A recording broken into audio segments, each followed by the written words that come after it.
All right, everybody. Hello. Welcome to my live stream. Let me get set up here and we will get going.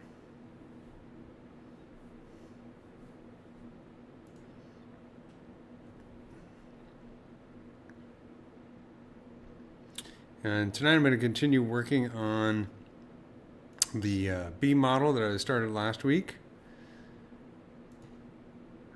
All right.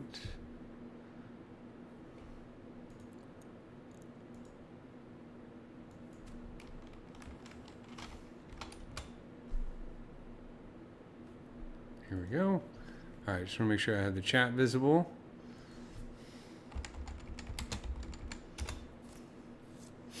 It's kind of where I left off last week working on the thorax. And I just realized that for a lot of the stream last week, unfortunately, I had my reference hidden behind my the video of me. So I'm going to try and keep the reference over here this week. Of course, I'm also working on 3D reference inside. So let's take a quick review of how I was working with this last week. So I have my model here. This is the one that I've been sculpting. It's based off the scan data. And so we can take a look at what the scan data looks like right here. Turn on solo and Control Shift to unhide everything. So this is my original scan data, which I got from scientist Thomas Van de Kamp. It's a very high quality scan, really awesome reference, and you can see that this version, you know, it's asymmetrical and it's fuzzy and it's kind of messy. And so I went through the process of cleaning it up and then doing a retopo on most of the parts, and now I'm sculpting the detail in the parts. But of course that means I'm kind of having to resculpt the detail back into here. And this version of the model is going to be perfectly symmetrical. So what I'm looking at here is the thorax. That's what I was working on last week. And I was using some techniques where I was kind of projecting from the scan onto the model that I've done. So you can take little sections here because there's some details it's hard to get otherwise. So what I'm going to do is I'm going to Control Shift to drag over this right here. So I have just this part, and this is what I'm going to use for my reference. And I don't need the legs at the moment. I might work on the legs a bit tonight, I think. Just for a little variety's sake, because it's fun to kind of jump around between these different parts. But let's start with the thorax, continuing where I was doing with the thorax. And the thorax on insects typically is that middle section between the head and the abdomen, where you're going to find a lot of the muscles. We can actually see the inside. These are actual muscles. The scan is so good that it actually has the inside as well as the outside. So you can see the muscles on the inside of the thorax here and how they attach. And of course the thorax is where you also have the wings and the legs, all the vital bits like the digestive system and all that kind of stuff are in the abdomen. So the thorax is mostly just a big muscle, mostly. And you can see these muscle attachments on the inner part of the thorax because when insects are flying, a lot of insects, it's not just that the wing muscles are doing all the work. The thorax is actually contracting and expanding to kind of help with the wings as well. So it's kind of like it's helping out there. So it's kind of an interesting little point, and you can kind of see what the muscles look like on the inside of the scan there.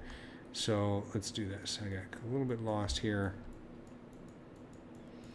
Trying to get this section right here, so maybe I just need to isolate that.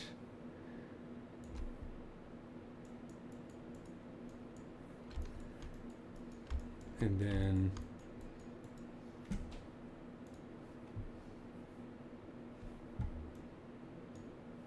you kind of see here's the thorax. So hide this part right here.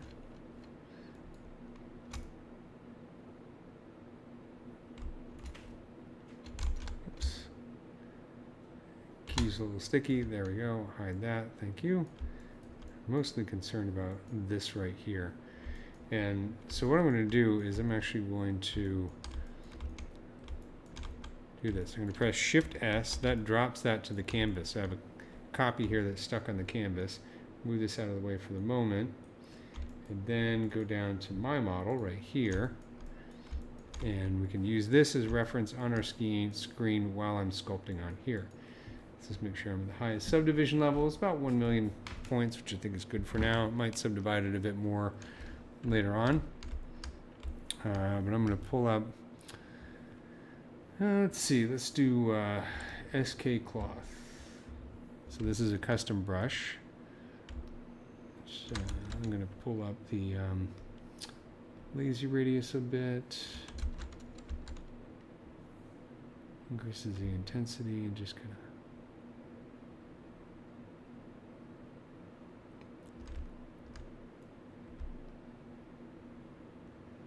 just define that a little bit more. So a different separation between the plates here.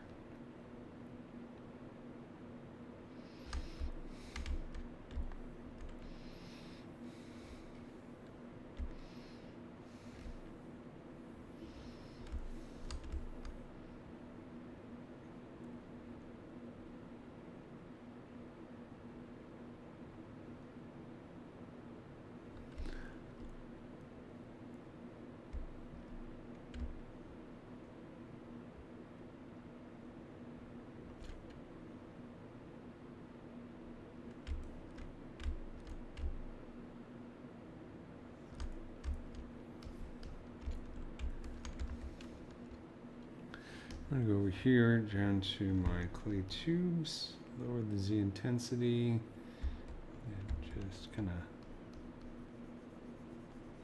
fill this in here.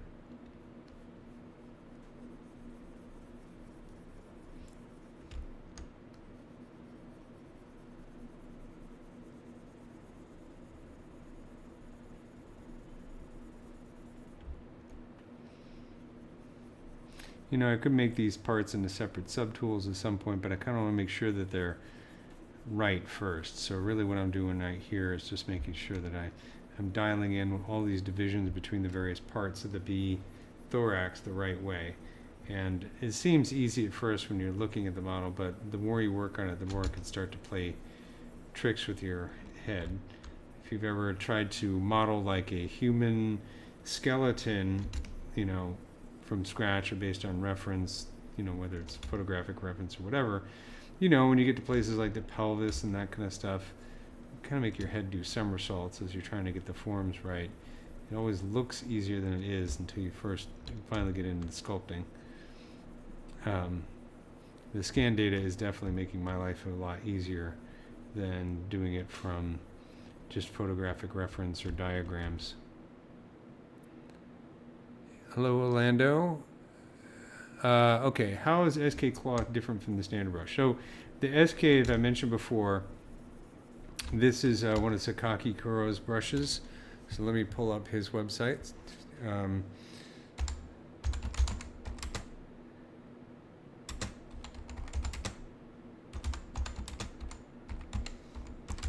it's, so he's also a live streamer. So you can check out his live stream. I don't know him personally, but he's offered these brushes on his Gumroad, so you can check him out. He does, obviously, as you gather from this image, a lot of character stuff, a lot of anime type things. He developed this cloth brush, and he calls it cloth not because it's a dynamic brush, so I think this predates a lot of the ZBrush cloth brushes, but just because he designed it so it does nice folds and that kind of thing. And I use it like I used to use the Damien standard brush, but it doesn't have a pinch to it. It's a very elegant kind of brush. And, you know, let's take a look here. So what I like to do is, let's go into the brush palette. There we go. And take a look at some of the settings. I mean, this is the alpha that comes with his brush. And if we go in here to the curve, and let's take a look. If we go, what I like to do is I'm trying to understand how a brush works. I'll just pull up the brush palette and then go between the brushes and look at the settings in each of these parts, right? So you don't necessarily see that much difference here in the curve settings. If we take a look in the depth, here's SK cloth, here's a standard brush. So you can see that the SK cloth, there's a little bit of gravity to it. And the gravity, this pen indicates, the direction of this pen indicates where the gravity is going. So this actually kind of pulls upward just a little bit. So you can see how there's more of a slope on one side than the other. See how that's, you can kind of see there's a bit more of a slope here and less of a slope there, and it's sort of pointing upwards. So that's what the gravity is doing in this case. So that's a nice way to create some folds. Take a look at the samples. Let's bounce between the standard brush and SK cloth. See if we see any obvious differences there. The only thing I'm seeing is that not really seeing a whole lot of difference in those settings. So elasticity, I don't think there's anything difference here. Nope. Twist, I don't think there's any twist on this one. Oh, a little bit. Well, there's twist rate is set to 0, but they have centrifugal and radius 0.1. So if we take a look at the standard brush, SK cloth brush and the standard brush, I think it adds a little bit to kind of a force outward. You can see we draw a line like that. Let's set this to 0. Actually, let's do this. Let's draw a line and then set this to 0. Whoops. Whoops, sorry. I don't know if it's doing a whole lot. When in doubt, hold the control key over how much the surface will be pulled or pushed as the twisting is happening. If we have 0 on the twist rate, I don't know if there's any twist going on. If I pull up the twist, let's set the twist rate to like 0.001 or something really low like that. I think the twist is kind of, twisting the surface. If I set this to 0.2, yeah, you can see how twist is kind of pulling in. Take a look at the stroke, see how it's pulling in like that as it goes across the surface. So I don't know, with the twist rate of 0, I don't know if it's actually doing anything, but sometimes, you can get a little bit of a change, even if the twist rate is 0 or a setting is 0, some of its modifiers can still have a bit of an effect. Might be really subtle though. And I could be totally wrong about that, but see modifiers, let's see. Yeah, so we have a brush modifier on the SK cloth of 5. The brush modifier is always one of the most elusive, mysterious settings because it's different depending on the brush. So for example, the Damien standard brush, the brush modifier creates that pinch, which makes it a really sharp stroke. It's very nebulous and vague description here. It's like a secondary effect. For all other brush, it acts as an elevation. The other thing we need to take a look at though is if I hover over this, so the SK cloth brush is a modification of the standard brush. So that brush modifier is going to affect the amount of pinch. So there's a little bit of a pinch going on. If we take a look at the Damien standard brush, this is set to 32, so it's much higher. So it's adding a slight pinch to the stroke. And then if we go down here, take a look, we don't see any changes here. So that's basically how I go through looking at all these different settings. Tablet pressure, it's using global settings. I always like to mess with the tablet pressure. I'll turn this off and then maybe mess with that size slider a little bit. That way you can get kind of like as I'm increasing pressure. So don't have a whole lot of pressure. I'm using a Cintiq, by the way. Not a whole lot of pressure here. I start to increase the pressure, the stroke gets fatter. I start to release the pressure. We get that kind of thing. Really nice, elegant stroke. So that's something that I like to play with every once in a while. And then you can also use this to change the Z intensity, brush depth, and brush modifiers and that kind of stuff. So hopefully that answers your question. It's just a few slight changes, but a few subtle changes can really affect the way that a brush works. And like I said, I really like this brush and for a lot of things. I also like the Damien Standard brush. Let's bring up a good old damn Standard here and use it to define some of these parts. I'm going to turn up the lazy radius a little bit.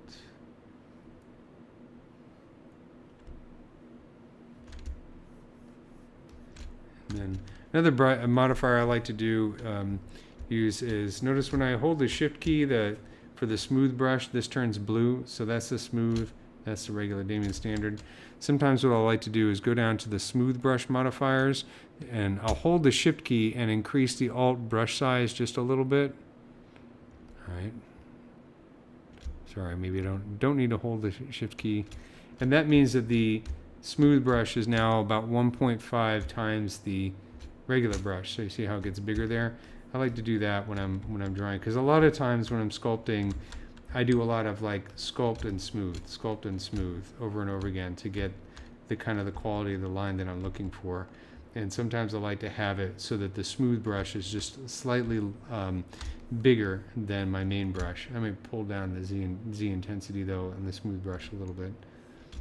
That's kind of strong, but so just some ideas there. This can be nice by holding the Alt key. It could be a good way to kind of define these a little bit more, make it look like there's actual separation there.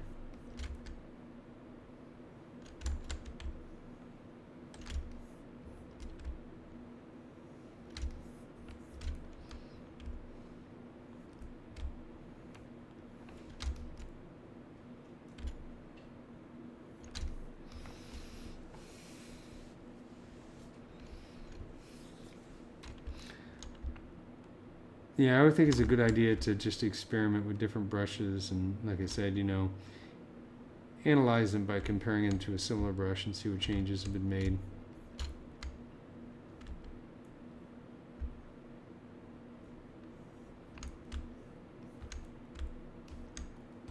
Let's see what's going down here with this part. So I'm going to press Control N to clear off the scan data. Go up here. Control Shift to bring everything back. Let's see.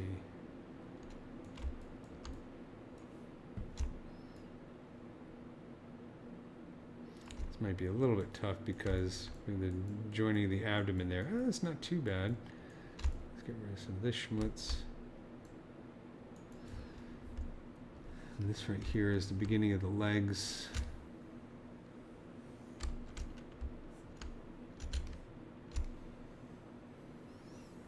Is this, you would never get this part if you didn't have scan data, or if I didn't have scan data. You're just not going to get that. Even looking at these things under a microscope, it's still really hard to tell what you're looking at. So I think in the future we're going to start to see more and more scan data for insects and other types of animals available online.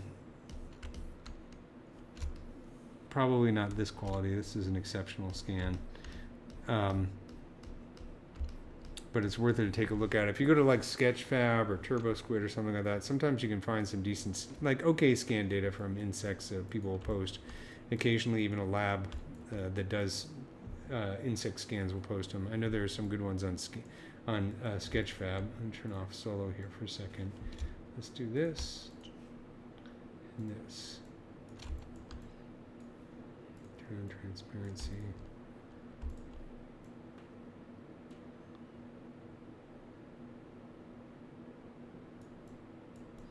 So I might call this looks like the beginning of the abdomen. So what I'm going to do,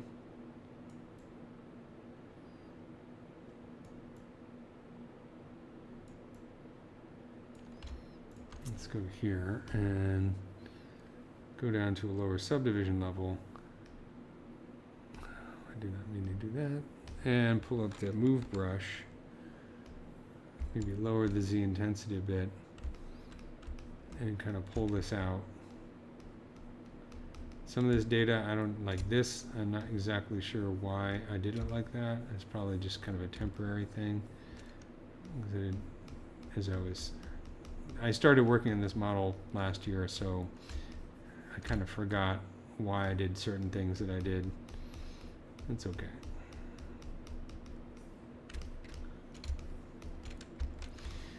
So I do want to shout out to my dear Valentine. I hope she's enjoying watching this. She's my little 6-year-old girl, and you guys are in trouble because she's getting into ZBrush now already. Working on my other computer, creating some cool stuff. It's always terrifying when the little kids get into the ZBrush, because she actually started giving me a lesson on poly painting the other day. It's pretty funny. So, hi Valentine. Hope you're having a good night. She's in the other room.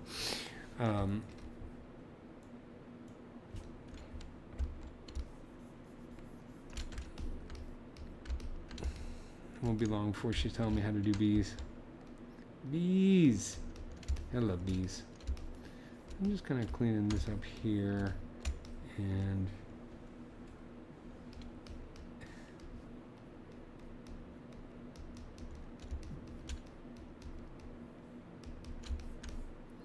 let's see.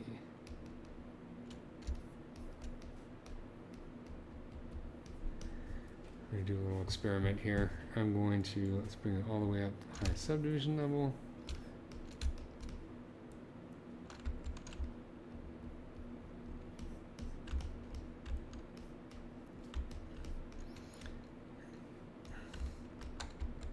And I'm going to draw a little mask right here. Whoops. Actually, I'm going to turn off symmetry. Get mask lasso. Do a quick mask right here. Hold the Alt key, unmask that.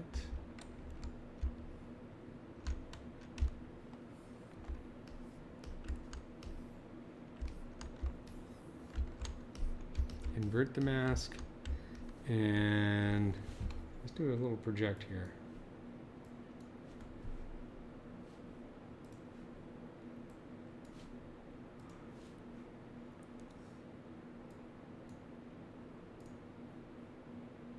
Let's see, project all. Let me turn on solo here.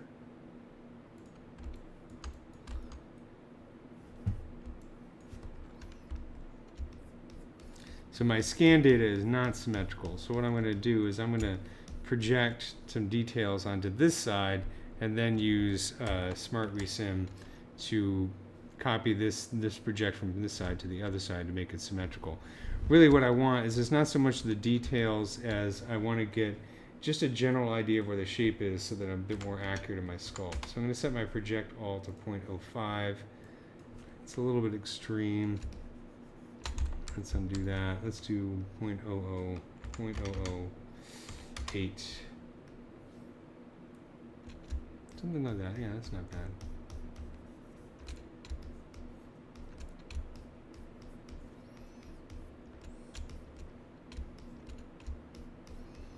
I'll do this a few times. So, projection's your friend. Just move this down a little bit.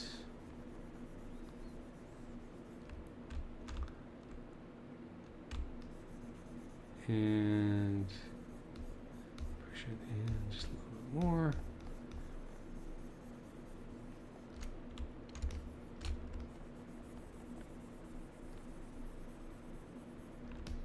Okay, let's do the project all. It's okay. You can see the basic shape there. So now what I'm going to do is I'm going to expand the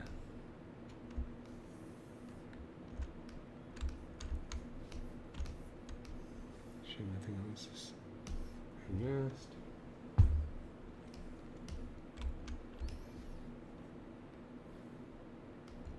There we go. That looks nice. Smooth this out just a little bit, just to clean it up.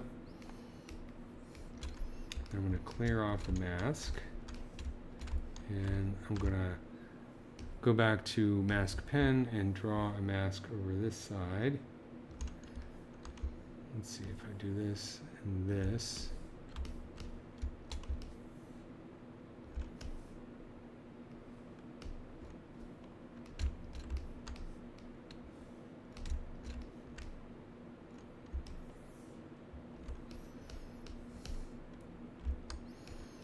I'm going to pop down a couple subdivision levels and do deformation, smart resim. I think this is symmetrical on the whoops. Yeah, symmetrical on the y-axis. So let's do smart resim. There we go. See how it's copied over there? And then I can pop up one subdivision level, do it again, smart resim, y-axis, pop up another subdivision level, smart resim, clear the mask, turn on my symmetry, smooth this out a little bit.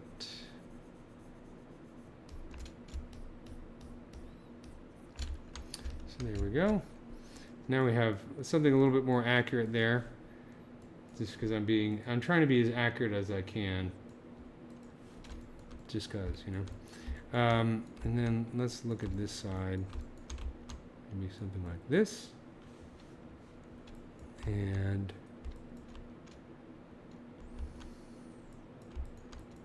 Shift S, and then go over to here. Maybe a little bit tricky. Oh, no it's not. I just need to isolate that.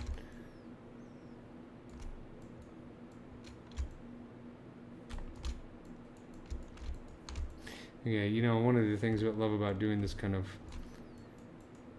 stuff is, I mean, you get so many great ideas here for details on creatures that you might not think of otherwise. You know, this opening right here is really cool.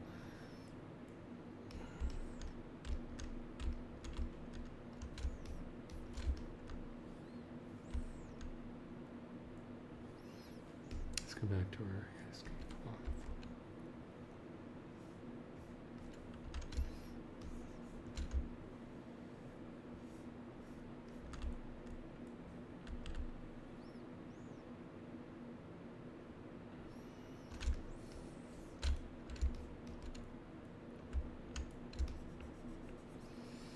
By the way, you guys should, if you haven't already, check out the Gnomon Creature Corner live stream with Jared Kuchevsky and let me see if I can pull it up. It's a really cool one.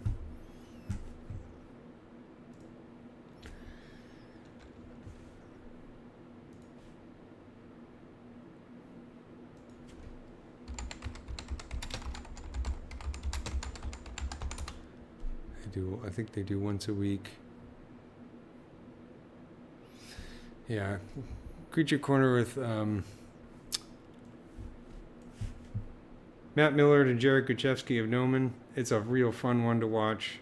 They just get together and they sculpt creatures and talk smack about everything and movies and visual effects. And they're both super talented. So a little shout out to my pals there over at Gnomon. Worth checking them out if you get a chance.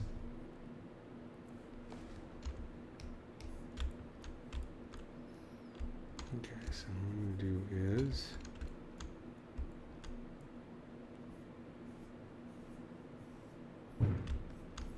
somebody's shooting off fireworks.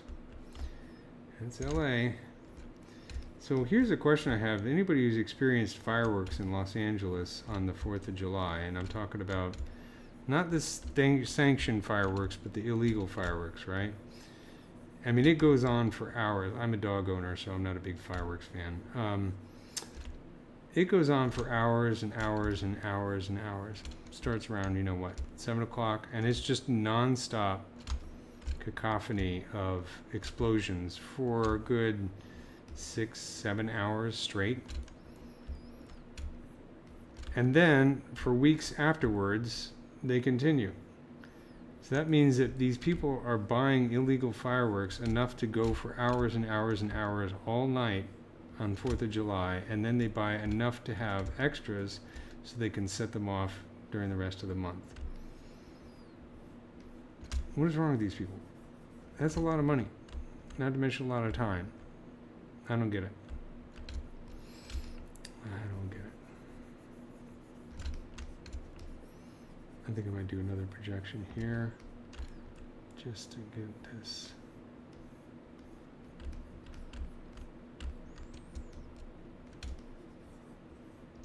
I want it.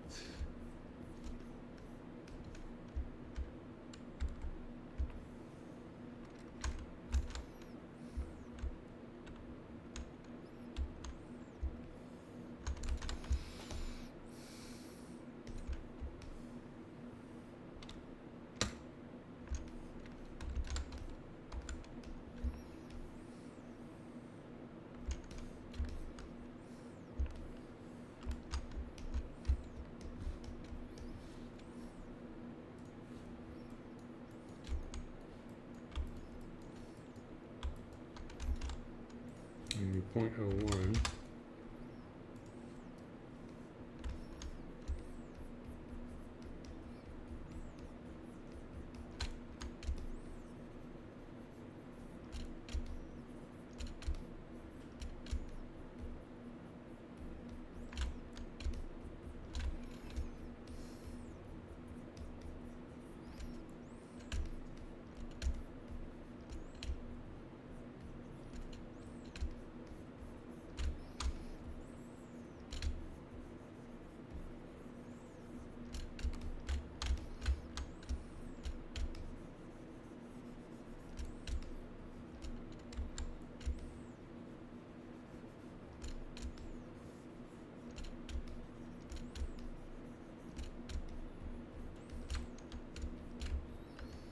Good. That's kind of helpful.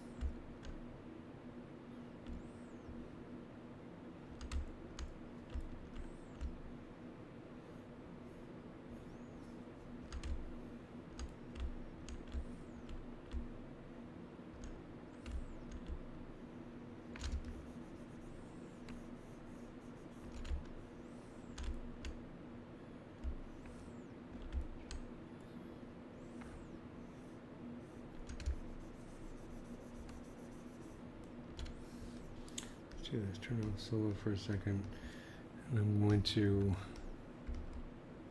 move this closer. I think this is not capturing it enough, and so it's getting me a little bit confused as to where the shapes actually are. It's easier to project and clean up than try and move everything later.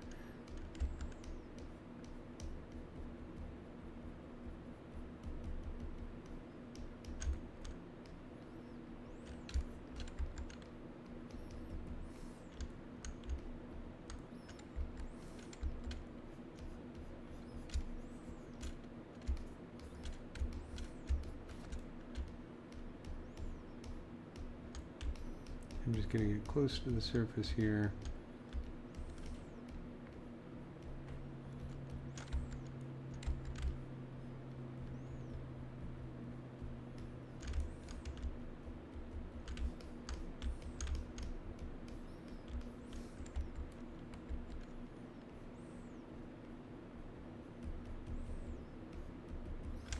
Okay, and then let's do another project. One more. That looks better. Or it's getting closer to better.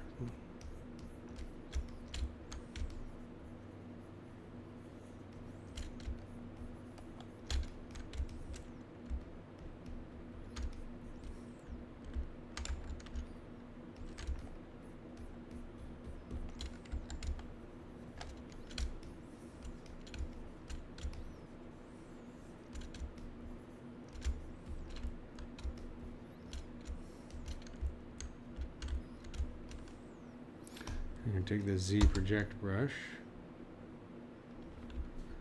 This is just a little projection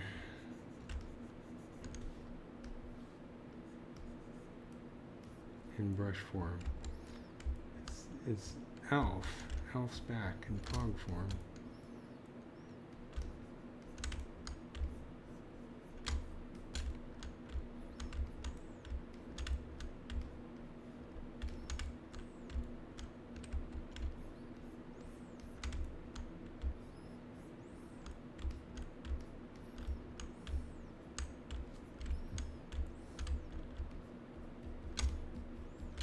Okay. I think I've labored over this. Maybe a little bit too much, but it's fun. Get some of that stretching to relax a little bit.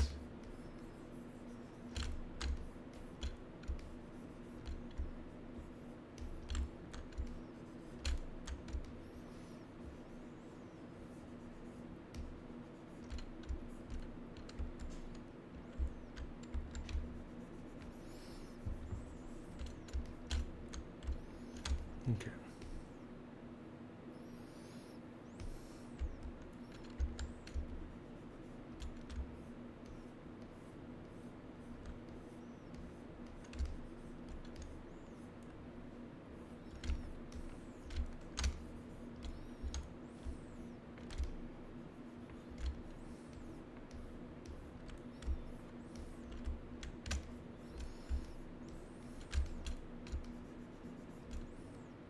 Let's shift down a couple subdivision levels. Smooth that out just a little bit. Now I'm going to invert the mask. Let's do this actually. Clear the mask and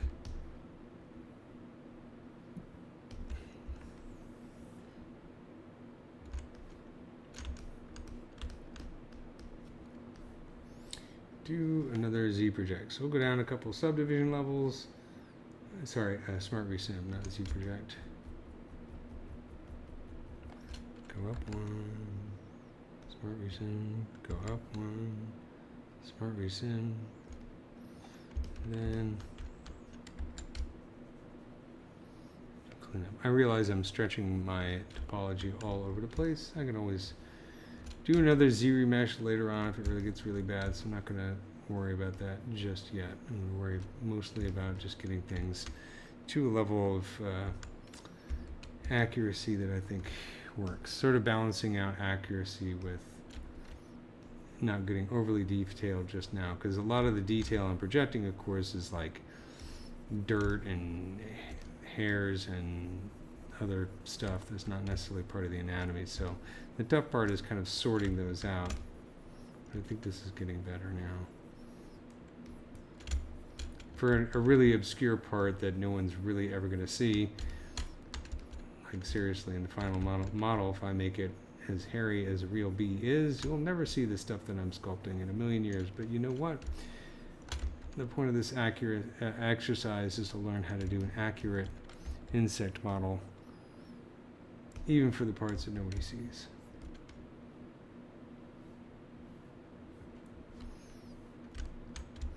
I mean, we're not at a level right now with scanning technology that we could just scan something and say, there, it's done. Right now, we still need artists to come in here and fix stuff. So this is kind of like being more like a taxidermist than a creature modeler.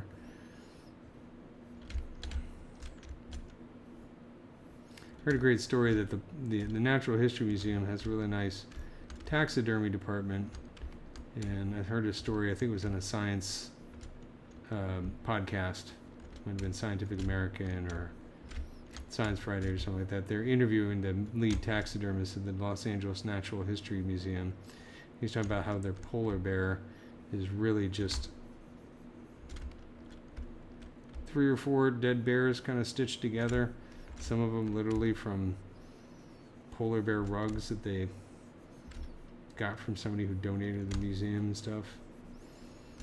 So, you know, considering that, it's actually a pretty good looking taxidermy. Not that I know that much about taxidermy. I guess during the pandemic, taxidermy became a weird obsession, like sourdough bread for some people during lockdown. There was all this interest in people becoming taxidermists. Not me,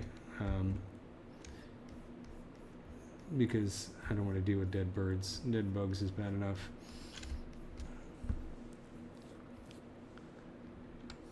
Okay, let's take a look. So that's kind of cool. Let's fill this in a little bit.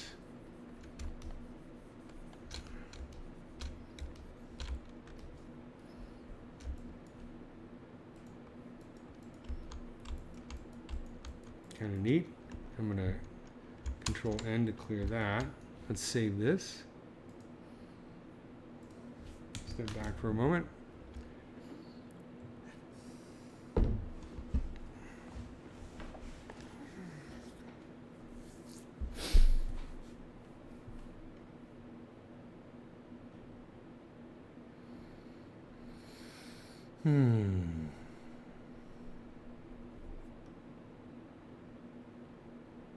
So I appreciate you guys who are hanging out, watching me ZBrush tonight, as opposed to watching, I don't know, horrible political stuff.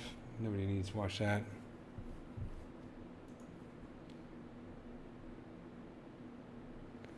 Let's take a look over here at the chat on Twitch.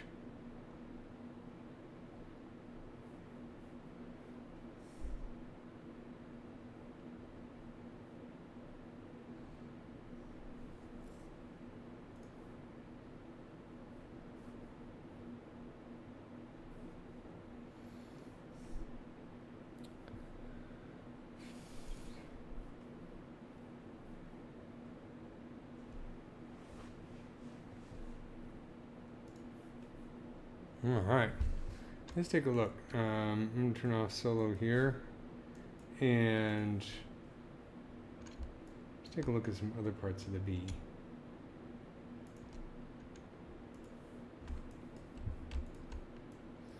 The abdomen, the legs, the thorax is in a pretty good spot. I could probably use some more detail, but I think just for the fun of it, let's switch to one of these legs here. Do the front leg, because bees' knees are actually cool.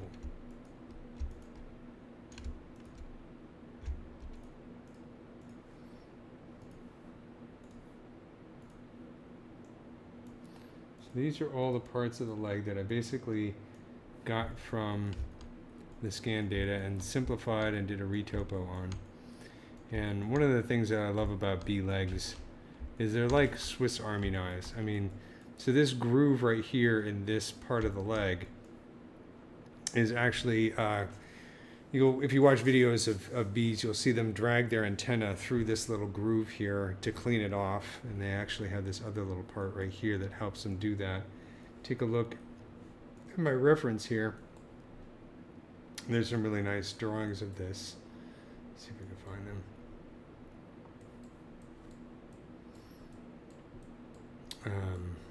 Right here. Here's the front leg.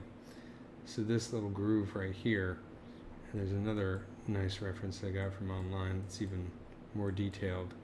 I mean, it's just so cool because it's so functional, and they have the actual hairs here and everything. There's a close-up of it. Because, you know, bee antenna, that's, and antenna to a bee are, you know, every animal has a primary sense, a sense that they rely on more at the most. And for human beings, it's vision. For bees and a lot of insects, it's going to be more like pheromones, chemoreceptors, in other words, smell. So their antennae play a huge part of that because they're covered with hair, and they use that to pick up pheromones, chemical senses, as well as feel around as well. So they got to keep them as clean as possible. So you have this little brush mechanism here. But, you know, this is just like fun because it's so sculptural in a way. So let's take a look at my scan. So I think what I did is I actually have isolated the front legs here somewhere. Let's see, there's a subtool, the rear leg, abdomen. Well, we can always go back to our original scan here and Control Shift to reveal everything. There we go. So now you can, wow, this is really cool. So I had to clean off all of this hair here, and so what I was left with is that more simplified version, but of course I lost some of the detail in the process. So what I want to do is, let's isolate this.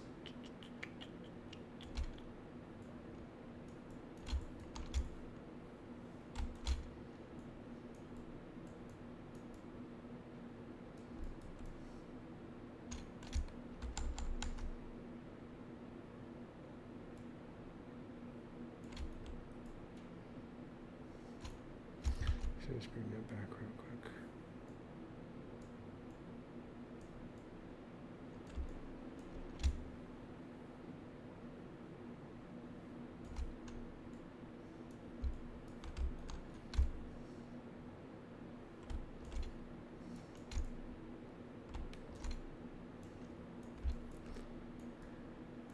So we have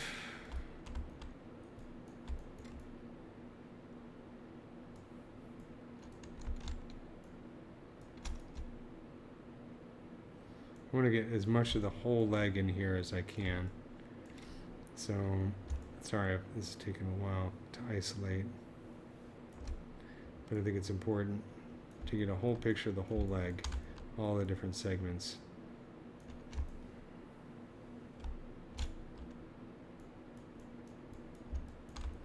And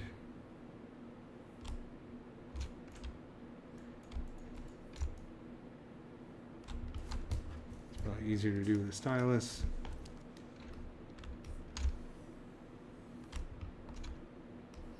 So, leg anatomy. Hopefully you can see the different parts here, but we have, this is the coxa, C-O-X-A. This is the trochanter. Right here, you can see that sort of socket groove in there. This right here is the femur. This is the tibia. So you notice these terms are probably familiar if you studied human anatomy. And then we have the metatarsus, which is this long piece right here. And then these are the tarsi, the individual little tarsi. Hard to see with all the hair, but they're just these little parts right here.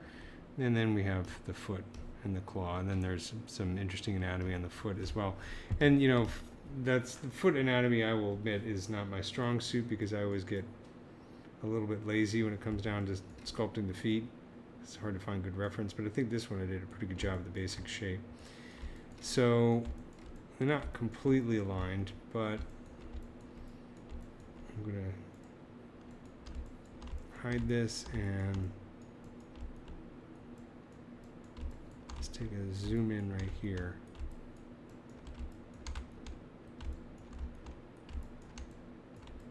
And I'll do Shift S to drop it to the canvas. And then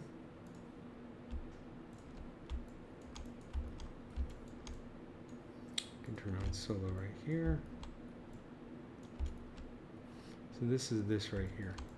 So I'm going to subdivide this. Control D, D, D. Let's see. I'm going to make sure that I have symmetry on. Y-axis. Yep. There we go.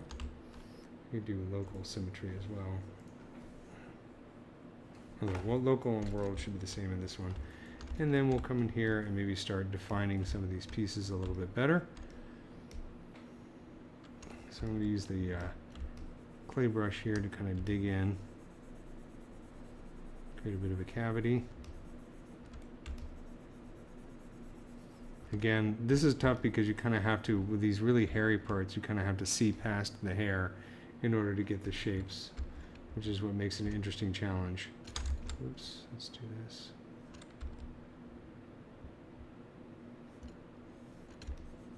See past the hair, Luke. There we go.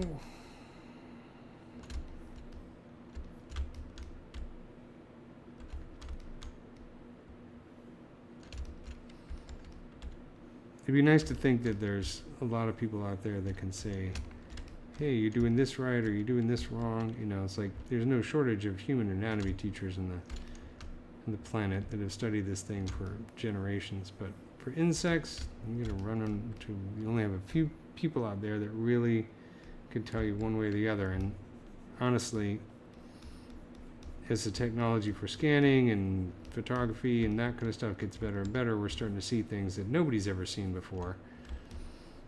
You know, without the scanning technology, a perfect example of this is a story that was being told to me by Thomas Vanderkamp, which is the guy who provided me with this scan. He's a pioneer in insect scanning.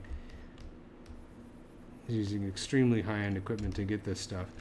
And basically, he was scanning a beetle, a weevil, and weevils, I think I was telling this story last week, weevils pull their hind legs in very tightly close to their body, and they literally, he found on the inside of the insect, there's a little screw mechanism that as it's rotating its leg, it's kind of like if you've ever put together IKEA furniture, the screw thing is bringing it closer to the body at the same time so that it gets as close as possible. It's like a real interesting mechanism. And nobody had ever seen that before. He was the first person to see it when he scanned it. It was really cool.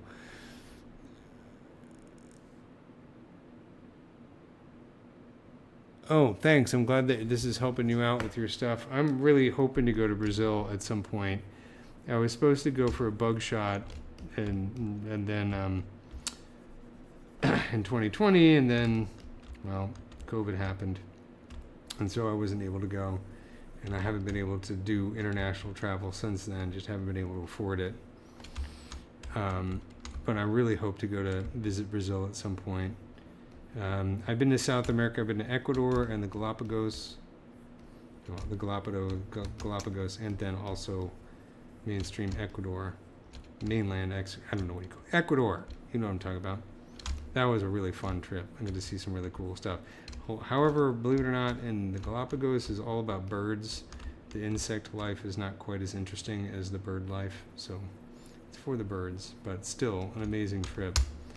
And I got to do some, it was a National Geographic cruise, so I got to do like a snorkeling and stuff like that. It's really cool. We were out on a, what do you call it, one of them Zodiac rafts, and saw some shark fins in the water from hammerheads and small hammerheads, and I was working as fast as I possibly could to get my gear on so I could jump in the water and see one in the water. But they're skittish. By the time I got my flippers on, the thing was long gone, so I didn't get a chance to see that, but it would have been cool. I did see some of the fire ants near the giant tortoises. Everybody was looking at the giant tortoises, and I was down looking at the fire ants. Because hey, man, fire ants. It's fire ants in South America. All right, let's wait for this thing to respond. It's like the Beatles in Liverpool, you know.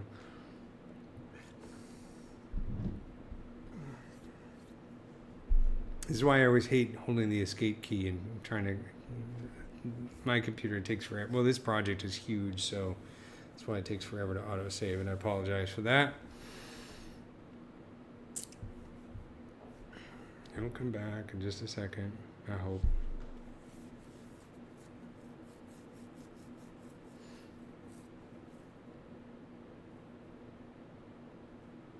I have a huge fan base in Brazil. Woohoo!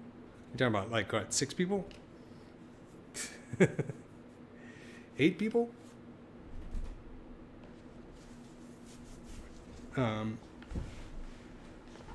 Okay, this is irritating.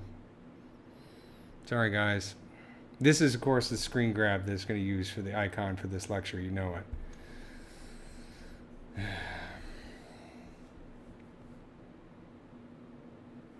Well, while that's doing that, let's take a look at some reference.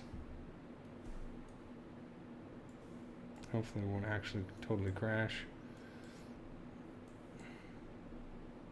So we got, here's the front leg, here's the front leg, I believe this is the mid leg, and this is the back leg right here. Let's see what it says in the caption.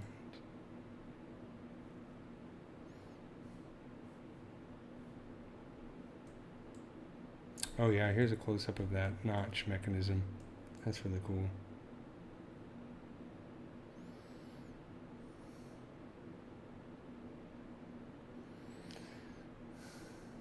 So it has this little lever right here, EE. What is that? Closing spine into the tibia.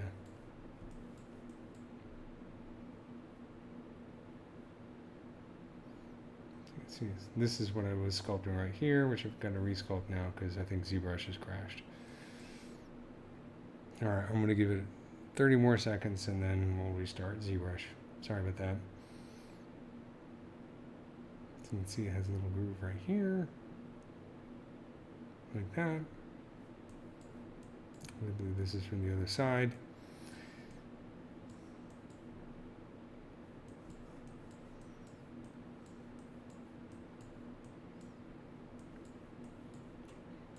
The back legs are my favorite though because of the pollen baskets. I mean, they're just really cool. This whole mechanism right here for mashing up the pollen.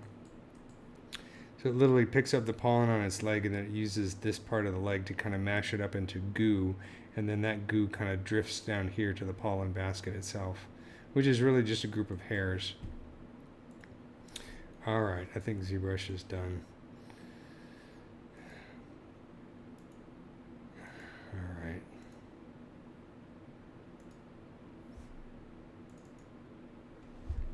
Oh well, sorry about that.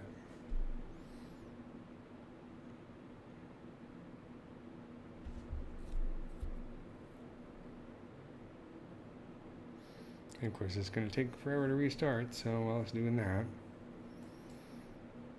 I will take this moment to promote some stuff. Okay.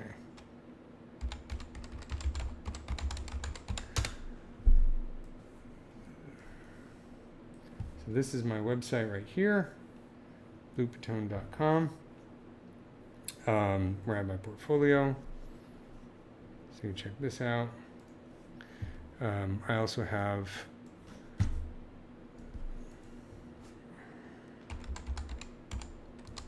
some courses on udemy.com you can check out.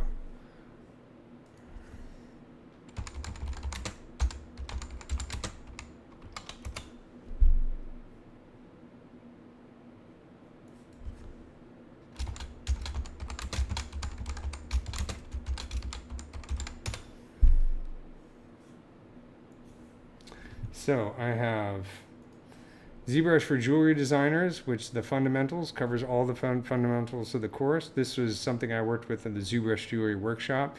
It's really good if you're just new to ZBrush and you want to learn about ZBrush for printing or casting. So that's what it's designed for, but it really goes through all the fundamentals of ZBrush and it's quite lengthy. So it's got a whole bunch of chapters here. So it's about 4 hours long, and I also have demystifying ZBrush materials. So this is a course I created that covers all ZBrush materials. So we're talking about standard materials, matte cap materials, and Redshift. And for this one, I also have some pro tips in here. So a whole bunch of chapters. And then I have little pro tips in here. So it also covers working with Redshift in ZBrush, if you haven't done that before. So that's that course. And then I also have ZBrush for jewelry designers, understanding ZBrush geometry. But again, this course could be for anybody who's learning ZBrush and you want to know what's the difference between subdivision surfaces and ZModeler and Dynamesh and ZRemesh and projection, and when to use all these different parts of ZBrush. So it's a fairly extensive course. What's the total length on this? Yeah, 4 hours, almost 5 hours, 29 lectures. So it really gets into detail for all these different things. It's a nice reference too because each chapter is self-contained. So check those out. And then I also have some courses on the Gnomon Workshop.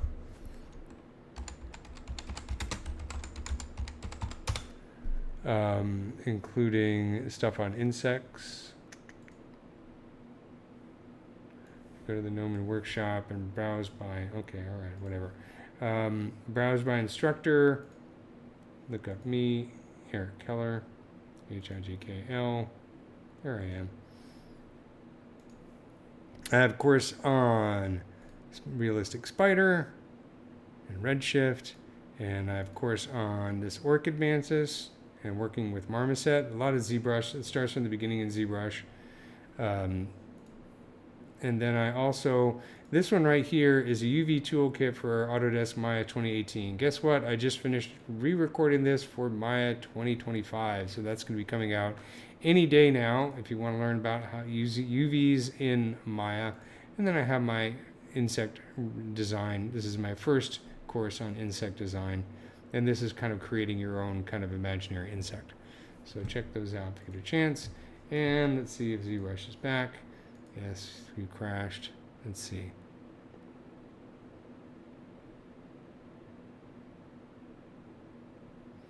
You can see I'm working on some dragonfly wings. Let's just do this. That's going to take forever. Yeah.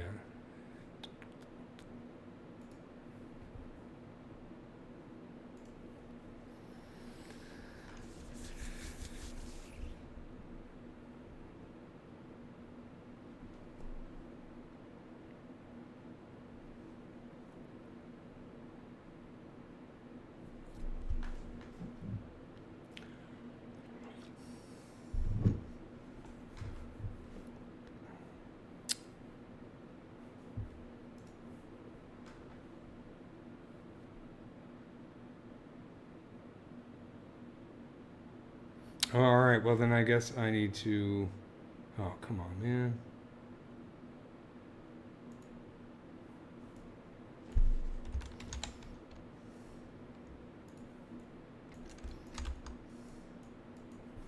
We're gonna save this as, what do we save next? Sorry about all this, guys. Okay, well then I guess I need to come to Brazil, huh? That's what you guys are saying? Do I get caipirinhas on you guys?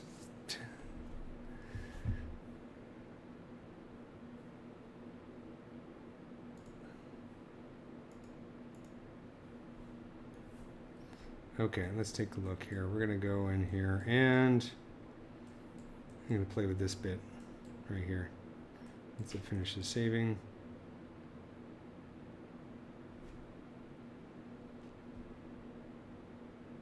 Okay. All right, let's go back to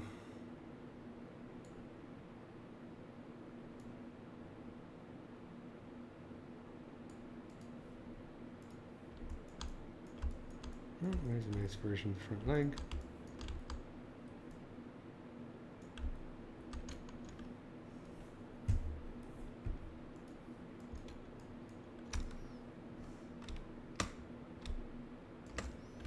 Here's what I'm going to do. I'm going to go to Preferences and under Quick Save, I'm actually going to turn off, set this to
You know, the thing I keep forgetting about is these visibility presets. These are really useful and would save a lot of time if I started using them. So I'm going to go to V2 here, and this way I don't have to constantly turn things on and off.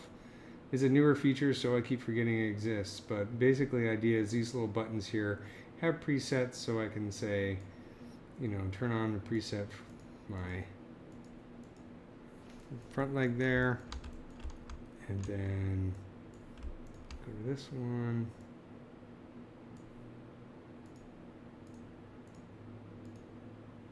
That and that. There we go. Now I don't have to constantly change these because I go to V1, I have those visible. I actually go to V1, I can turn on everything here. The front leg, and then I go to V2 and I just have these. So okay, so important to remember that those features exist. All right, thank you for your patience. Sorry about all that. Let's go to SK Cloth and start to just refine this a little bit. I'm going to go in here and increase lazy radius.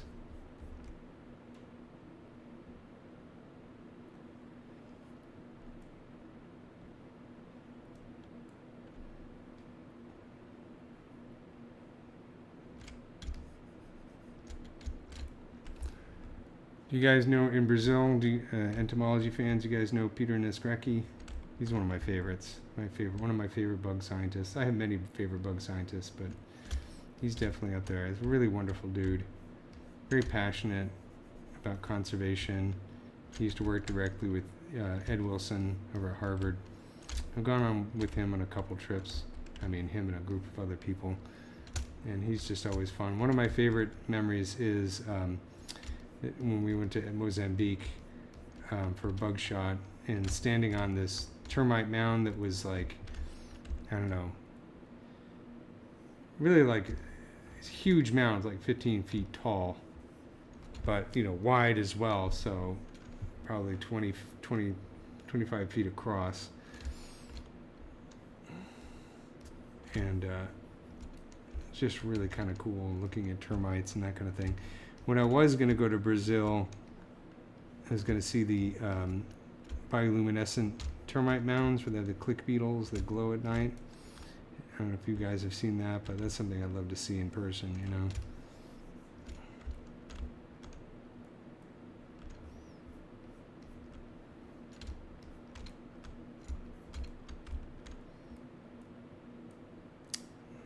Pull this out right here.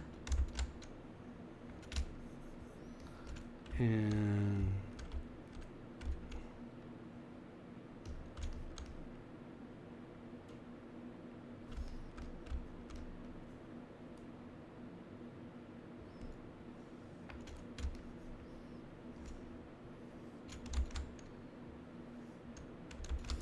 what I'm trying to do is I want to create the best possible bee model I can, and then actually rig it and use it for more animations. Because as I mentioned before, I have some bee models I've made in the past, but I'm never quite happy with them. They just don't quite capture that bee quality that I really want. There's something so familiar about honeybees, the way they move and the way they look. So my bee model always kind of looks a little bit off to me, so I'd love to get just a really hyper accurate one and use it for all kinds of things.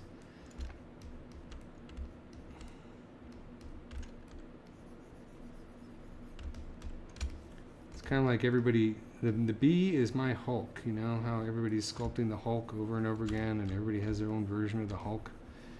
I don't know how many more versions of the Hulk we actually need, but people keep sculpting them.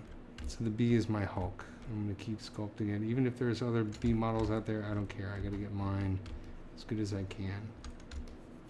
Probably going to take me the rest of my life to do it. That's okay. What else are you doing? All right?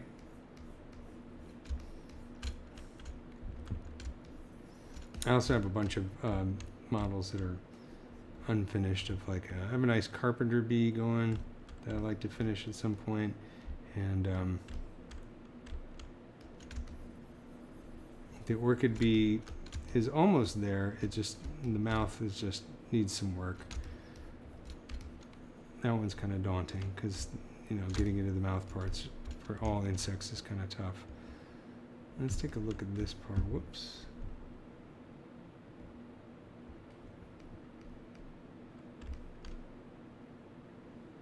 I'm going to save the tool because that won't take as long as saving the project.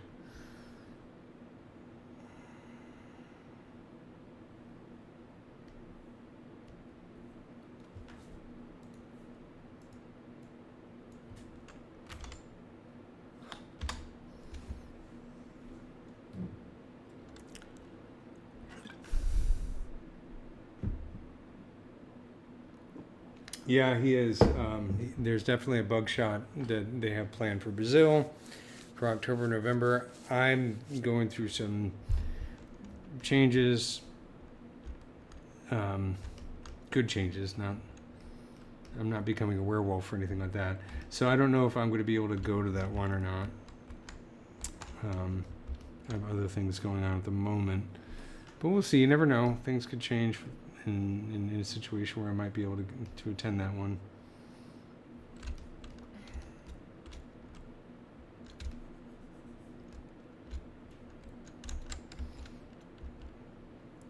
One thing I should mention, which I have not announced officially, but I will be announcing fairly soon when I get a chance, is that I am now officially a Maxon sanctioned master trainer in ZBrush. And I will be organizing courses soon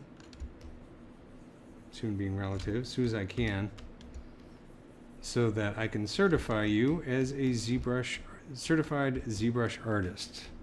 So basically I will design a course based on the requirements that Maxon produces, and then at the end of the course we'll have a test. So if you take the test, take the course, you take the test, and you pass the test, then you will be certified as a ZBrush artist, user,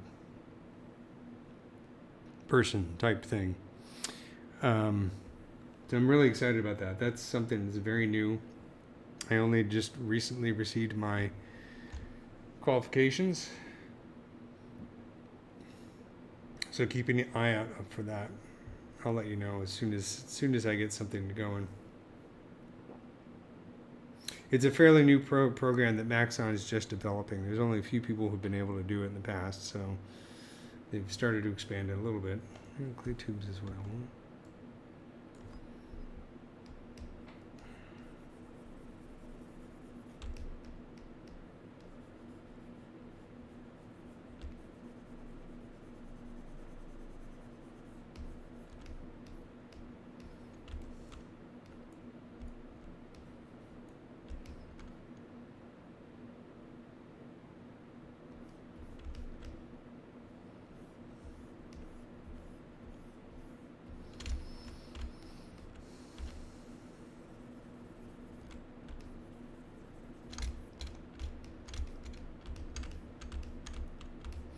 Let's do this. I'm going to go back to this and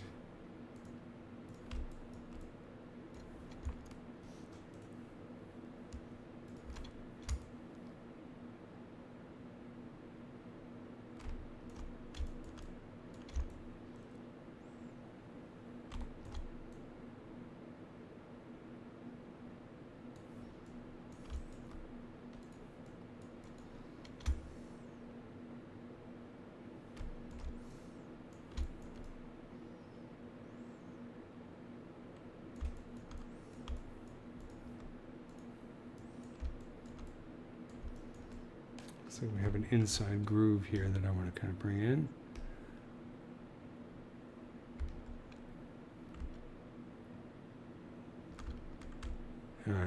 There's another scientist who I have not met personally, but I follow, Clay Bolt. He's a specialist in bees, really excellent scientist and photographer, worth following. I was hoping to meet him on a previous trip, but it didn't happen, so someday I hope to get to meet him. He seems really cool too.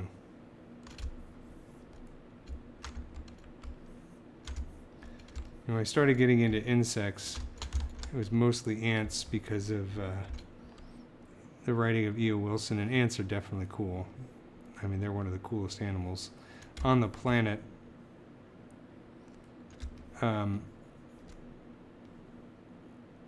But gradually over time, I've started to migrate over to bees. Not necessarily honeybees, but all bees. In fact, I like working on the honeybee because a honeybee is a great baseline model in terms of what, people can relate to. Non-entomology people can relate to honeybees almost immediately. So it's a great way to, like, a launching point for discussing other bees and also for doing comparative biology. Like when I was working on my orchid bee, my goal was basically to model the mouth parts of the orchid bee, but also the mouth parts of honeybees, so I could do a comparison between the two. Because they're the same mouth parts, they're just different shapes, right? The orchid bee, they're very exaggerated. And that's just an ongoing project. Okay, I lost my symmetry. See, we know what happens when we lose our symmetry, right? We mask one part, right? And then go down a few subdivision levels and do deformation, smart resim on the y-axis. There we go.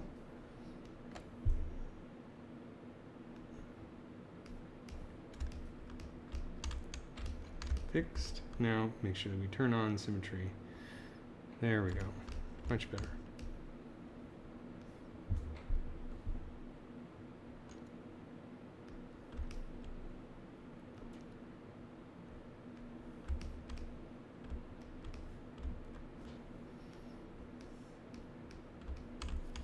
see, did I forget symmetry on this one as well? Yep. Let's go here, mask this. Let's go down a couple subdivision levels and deformation. Smart reset. Remember, this button has to be reset for each subtool. So there we go. The axis of symmetry, that is, and the deformer.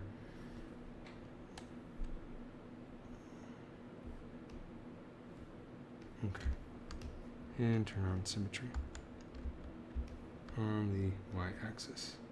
For some reason I set this to be symmetrical on the y-axis instead of the x-axis, so that's been throwing me off because I'm not very smart. Let's do this.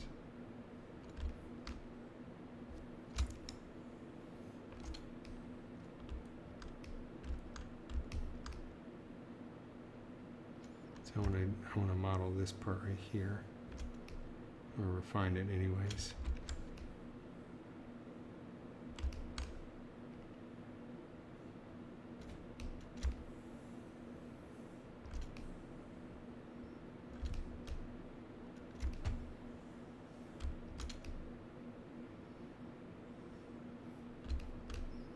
This right here, so I'm going to subdivide it, and let's make sure that we have symmetry on. Right here, you can pull back our reference. I believe the way the course is going to be done is that what I'll probably do is have the core course be a series of recorded videos, and then I'm going to set up, I'm still working it out, but I'll probably set up like a Discord channel and then also some live sessions. So it'll be kind of a combination of pre-recorded videos and then scheduled live sessions, which seems to be a popular way to do these types of courses. So once I sort that out, then I'll let you know. But it'll probably be, you know, I'll try and make it so it's flexible as possible, because I know everybody's got, you know, busy schedules and that kind of thing. That's a good question, so I'm still figuring that one out. I hope that answer is somewhat useful. Let's see, is B actually from the front leg, or is that a different leg? Spine of antenna cleaner.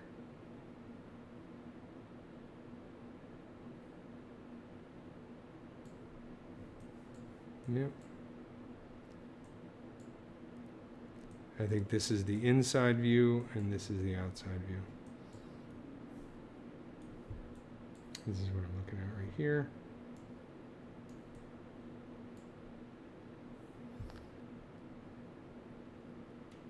Clay bolt sounds like a ZBrush feature.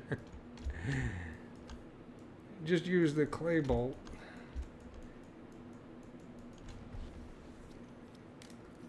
I joke that a lot of ZBrush features sound like, you know, they couldn't figure out what to call something, so they just found like a 8-year-old kid and got them hopped up on caffeine and sugar and stuck them in a little room somewhere, and then every once in a while they go and say, hey, what should we call this thing? And the kid just blurts out, Dynamesh!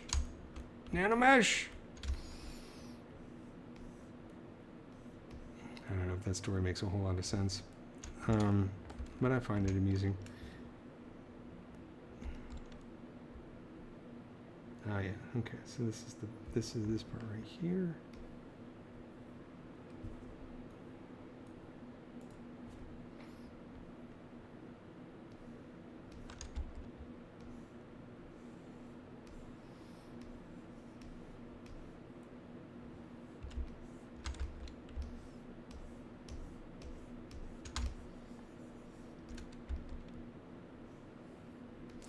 My favorite button names.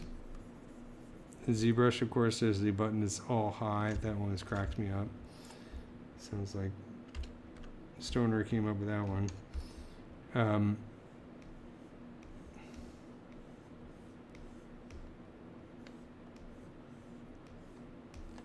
Maya, there's a couple one. The twig stiffness setting in Maya, which is a paint effect setting, always cracks me up. Sounds like something that would make a 12-year-old boy laugh. Twig stiffness.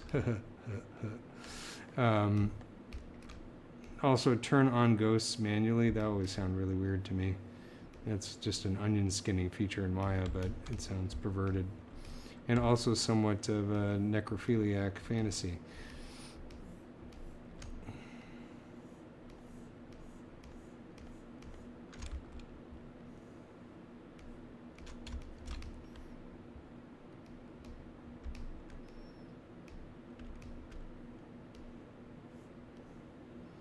I'm just trying to kind of add a little bit more of a shape to this.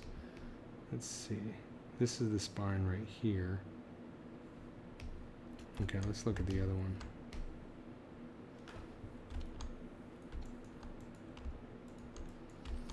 One thing I'm always guilty of doing is like looking at, when I should be looking at like this view, because this matches this, right?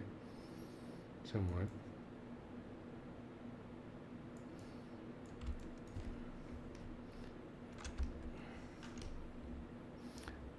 I'd trust the scan data a little bit more than the illustration, because you don't know what was going on with the guy who illustrated this, what they were seeing. So I'm going to get this to kind of match the illustration a bit, but I'm going to mostly bias towards the scan data, because I don't know if, you know, this guy was looking through this thing late at night through a microscope. You don't really get a sense of the 3D shape of it this way. It's from only 2 views. But it's still helpful to have the illustrations there.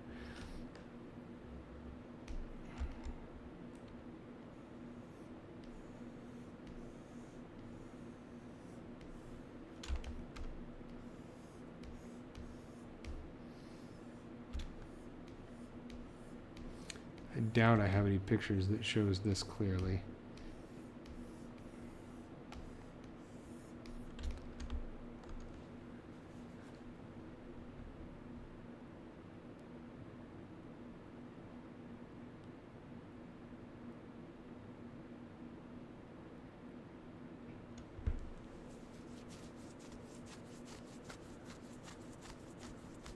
I'm reading this. Yeah, so when I was working with CDM on those models, the nice thing is that the people doing the printing had access to really high quality printers. And I can't remember exactly which printers they have, but also people who are really experienced with it. But so what they would do is when I would do the initial model, first I'd try and just get the model as accurate as possible and kind of like the insect version of an A pose. And then there was some back and forth between me and them, and they would say, okay, this part is too thin, or this is not going to print. Thicken this up. These parts need to be separated, or maybe joined into one part altogether. A lot of the hair, they took care of the hair there. And then basically once we kind of got that worked out, they would have me pose it to try and come up with a nice dynamic pose that looked interesting in the exhibit. And then it was a matter of kind of like, I did some keying, but I have a feeling that they did some work on their end just to make sure that it printed. But it definitely, they would come back and say, this part is too thin, thicken it up by, you know, this amount. And I would do that. So it took some back and forth. I mean, it was several years ago, so I don't remember exactly all the details in every specific model, but that was definitely something that they provided feedback for. Does that make sense? I'd kind of do the details last after I feel like everything else is working and can be printed. And then a lot of the details came from photographic reference, just trying to match the quality of the surface. They're also doing a lot of printing with translucent or transparent materials, so I kind of exaggerate the details because translucency has a tendency, if you make them too subtle, they don't show up very well. But yeah, those models came out really well. The other thing that helped is they actually, for the printed models, they did the painting there. Their artists did that. They just did an amazing job with the painting. That was really fantastic.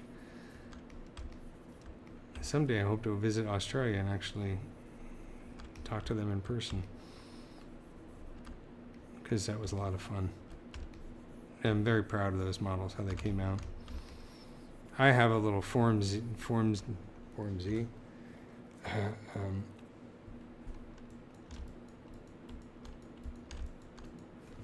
I'll show you actually what I have.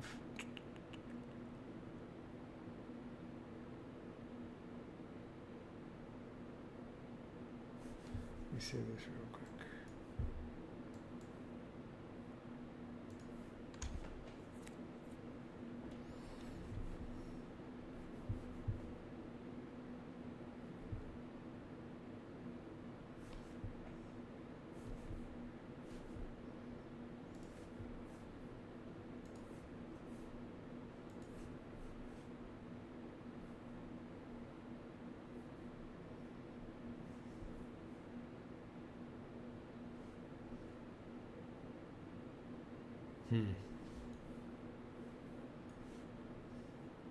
All right, I'll come back to that.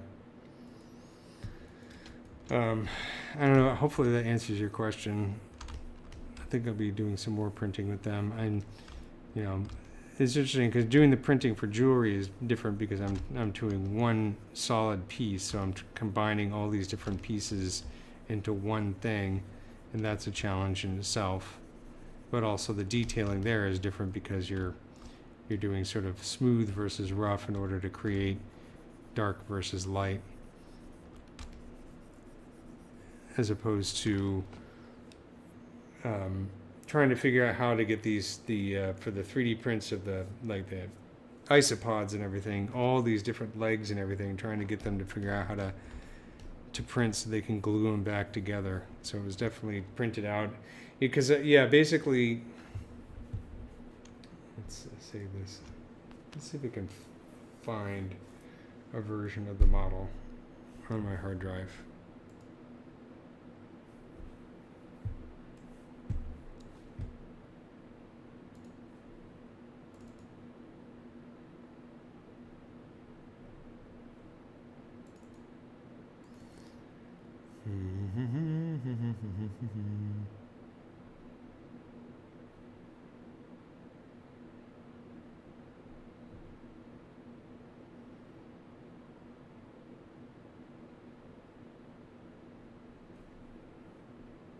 Oh, come on, man.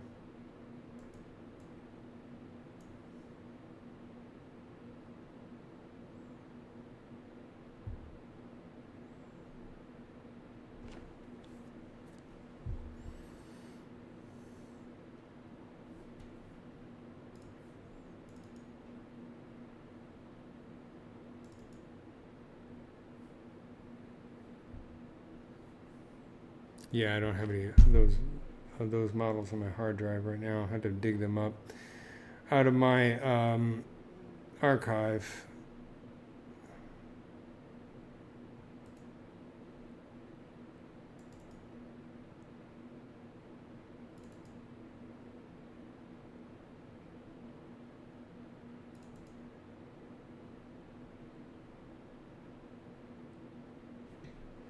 Let's see, this one's okay. This is a different project altogether, but let's see if we can load this up. Trilobite.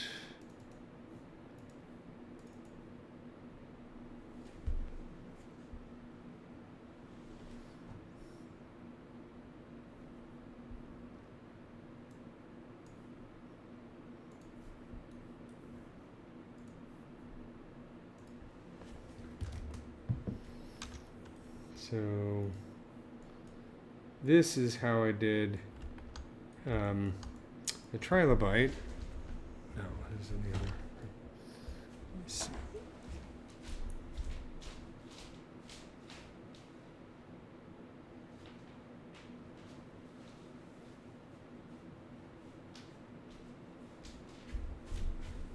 The actual print is not here, but here's the, so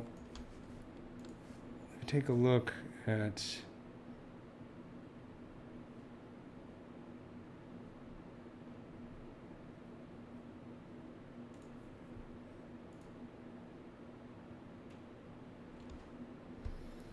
sort of an early version of this when I was first modeling it. this had very different, we had different versions of the front part here, not all of which were used because there are different species that we're kind of contemplating, but you can kind of see how I was sculpting the different parts of the leg here and the body. And then when I finally got the pose the way that I wanted it, as well as the as all the parts, I used Booleans to kind of key it in here. I think this could have been keyed a little bit deeper. I think this was a little bit tough to glue together. But you had two different parts here that we could glue together, and I had them sort of separated. And I did the ones for CDM kind of a similar way, but there were just more parts. So the final version, the subtools, had all the parts laid out the way that they would kind of, so that they could easily arrange them to be printed. I don't know if that's helpful, but kind of a simple version.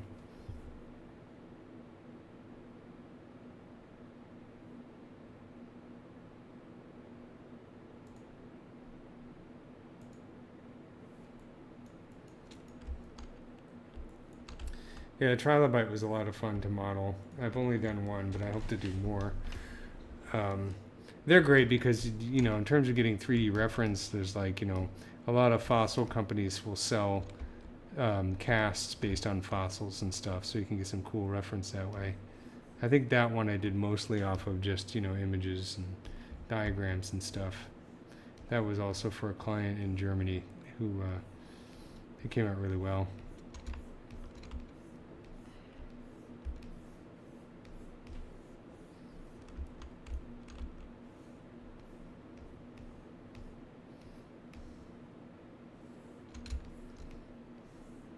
I did a print of that one myself. I just don't have it here with me in my studio. The print came out pretty well. I think I might have done a version where I printed everything as just one piece. I prefer working on the computer. When it comes to actually working with my hands and gluing stuff and everything, I've become all thumbs. I don't know why. I just have an easier time with the digital side of things. Probably just a matter of practice.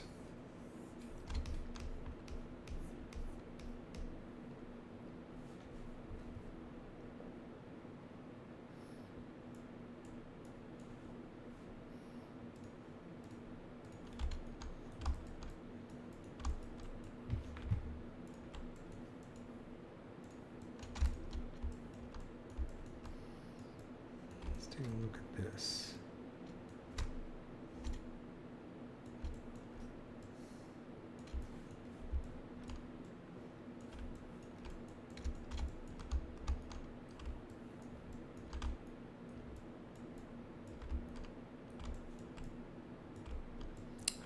Knees are always cool. And let's take a look at this part.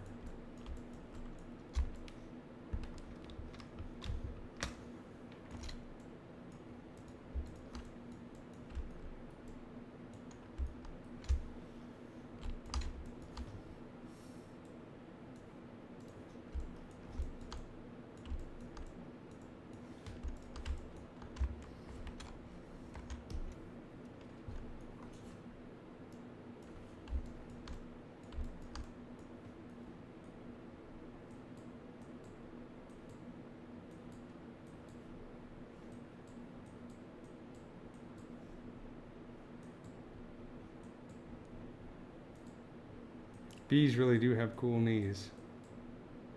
Let's see if I can find a really cool, nice close-up. I think I have some.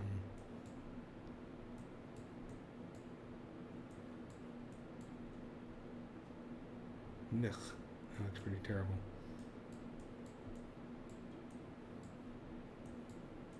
No.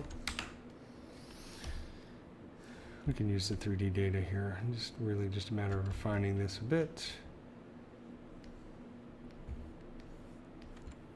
Yeah, there's the intensity a little bit.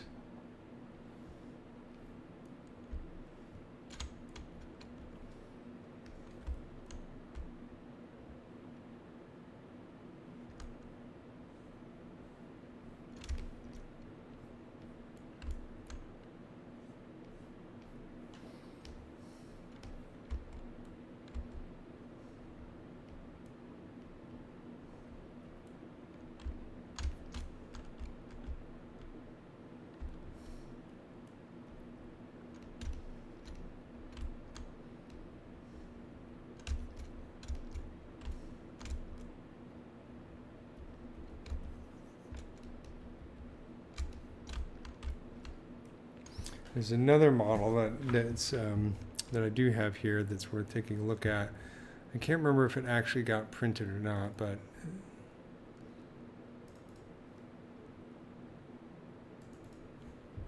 it's one of my favorites because it was just so damn complicated. I'm going to save this real quick.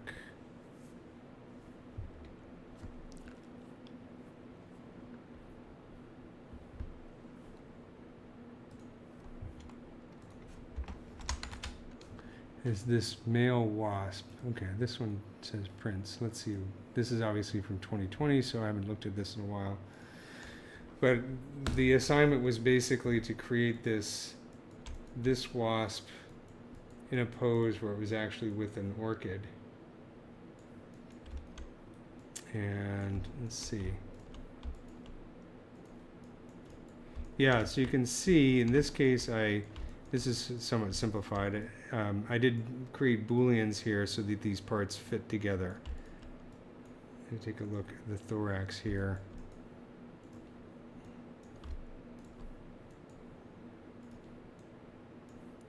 These are boolean together. I don't know if it's the neatest thing in the world, but this is one solid piece. But I had to thicken parts of it like this right here just so that it would print okay. But you can see it is one solid piece.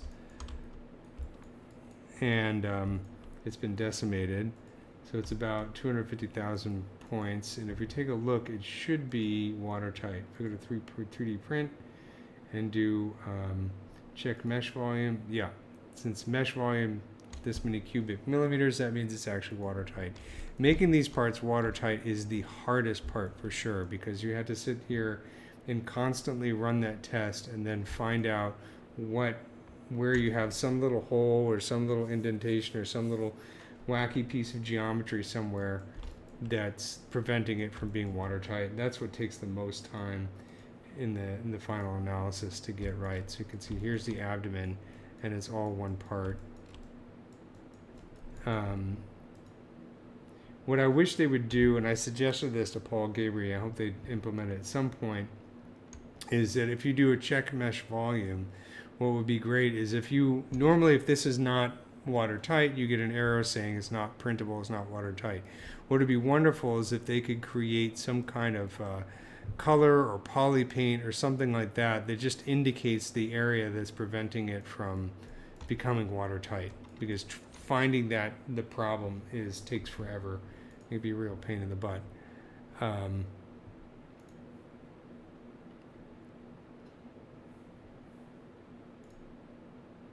I think I have the scan data too, which I can show in here. This is an earlier version. So this is the idea. This wasp, actually, this species of wasp is interesting because it's an orchid wasp.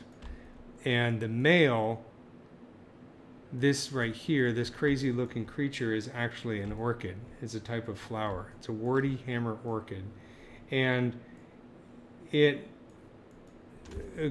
lets off this pheromone that smells exactly like the female pheromone of this species, but it's even stronger than what the female can produce. So the male, being a male, will actually seek out the orchid and try and mate with it, not realizing that it's a flower and not a wasp. And in the process, it will pollinate the flower. And what's interesting about this is that the body of the orchid, this part right here, the warty hammer, actually kind of somewhat resembles the shape of the female of the wasp, because the female of this species is actually wingless. So poor ladies, this is what they had to deal with. But you can see it actually has this little pincer type thing. And I've heard stories of scientists who will collect these flowers in the field, and as they're bringing them home in their car will just be attacked by thousands of these male wasps. They're male, so they don't have stingers. They're not dangerous. They're just annoying. They'll just cover the car because they're being attracted to the pheromones. But this is a cool model, and this was actually set up for print. I don't think they ever did do a final print of it, which is too bad, because it's one of my favorite models. It's just being so weird. It took a lot of work to get this right. Here's the original scan data. So that's what I had to work with from the original scan data, which is nice scan data overall. It's not as noisy as the bee, but you can see that's what I started with, and this was the end result posed and, you know, fixed and all that kind of stuff. This is a fun model to make. I haven't tried printing it on my own printer. I should do that. I don't know if my printer's going to pick up all these details, but you never know. So you can see that's all one part.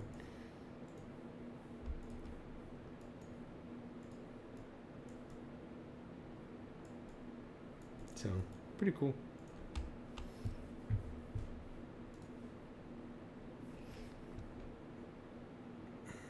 Let's go back to our B.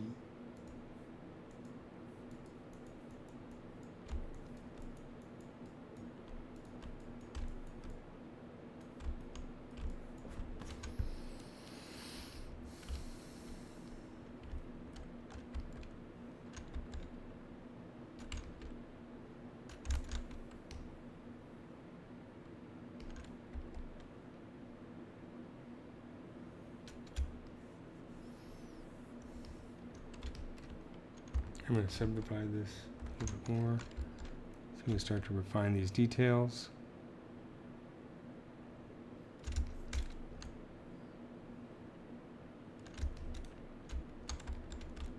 Get out some of the wobbliness.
Yeah, I mean, these legs are not too bad in terms of where they already are. I'm just really kind of just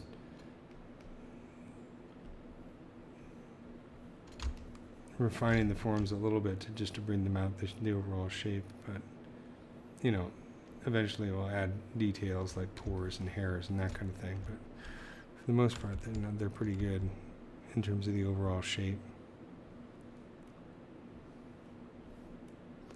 Let's take a look at this scan data.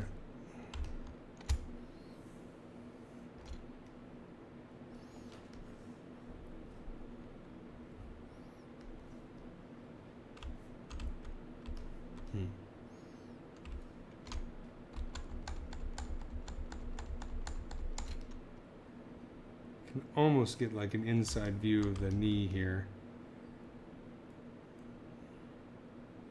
But you can see this actually has a bit of a hollow in it. So I can go over here and take my clay tubes brush and just dig in a little bit.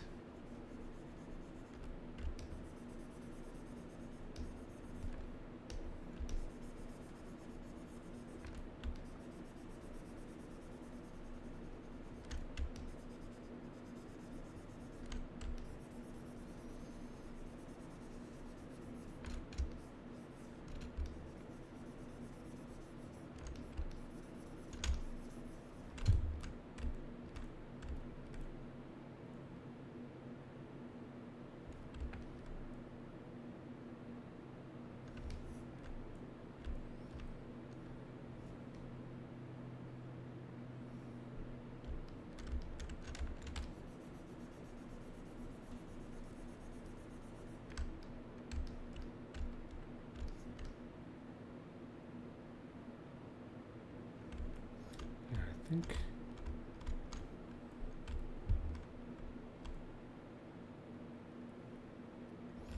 I have this right here, which I'm not really seeing right here.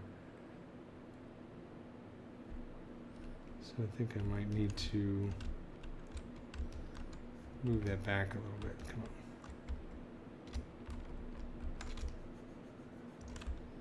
It's almost like it's really coming over.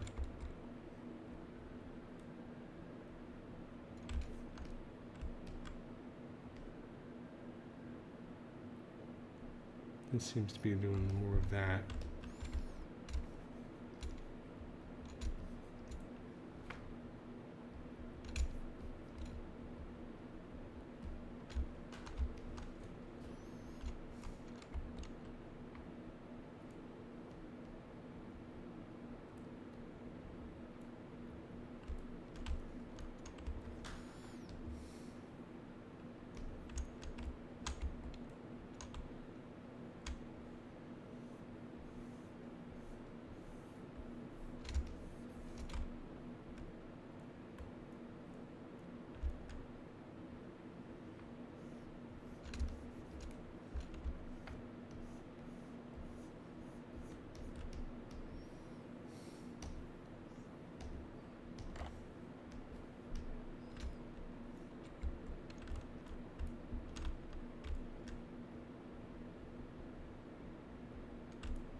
What type of CPU? I have a lot of RAM on this machine.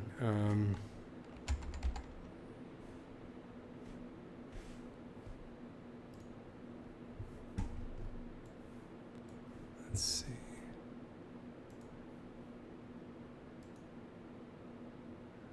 So in this machine, I have GeForce RTX 3090. So, you know, you get a graphics card. ZBrush doesn't use the GPU as much unless you're rendering with Redshift and some of the plugins. It's more about the RAM and that kind of stuff. So how much RAM do I have? A bunch of RAM on this.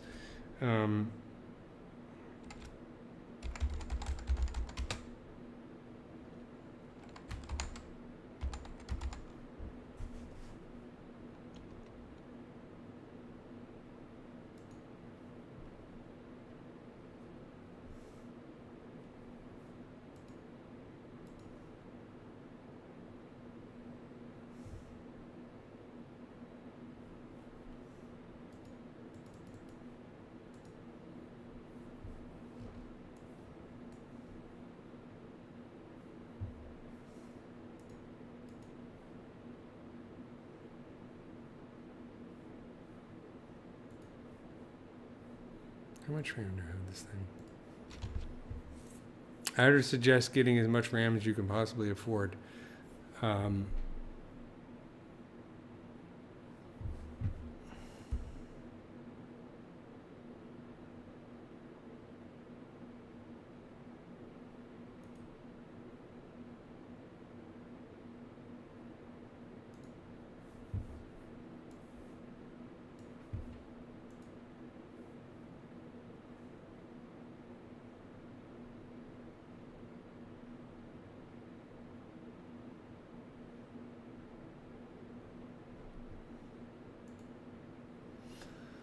Let's see, so I have 128 gigabytes of RAM on this machine and processor. I got this a few years ago, so it's a little bit old.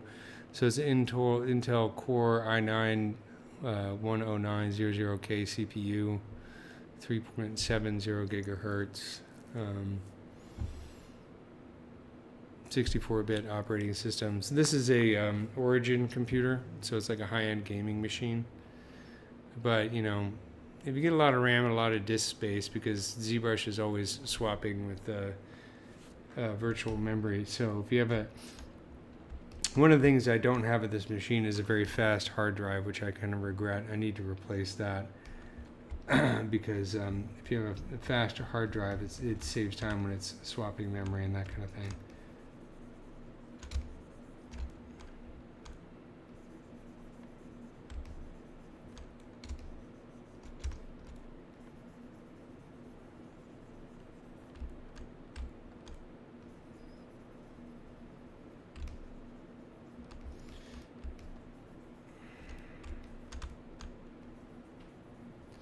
I mean, this machine I basically got mostly so I could do Unreal stuff and GPU-based rendering like Redshift. But again, I got this, let's say 2020, I think? No, maybe 2021, I think.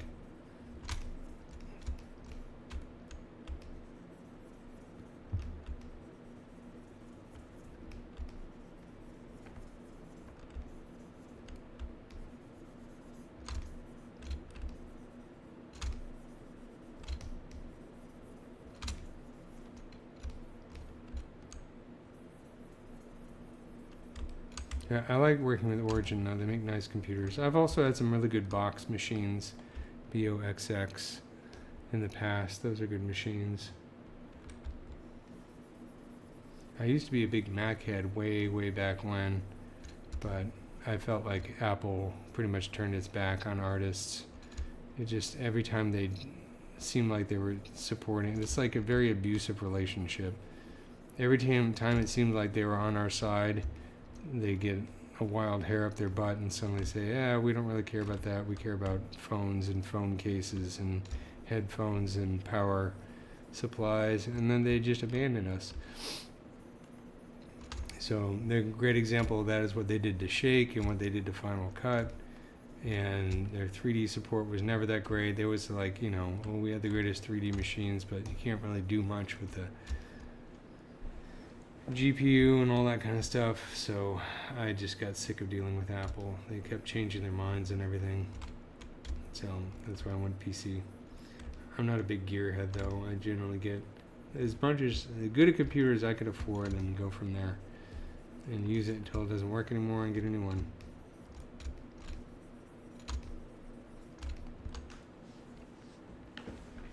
Thank you. I appreciate the compliments. I'm going to wrap it up here in a few minutes. So let's take a look at where we're at. I mean, I did some stuff tonight. Probably more talking than actual sculpting.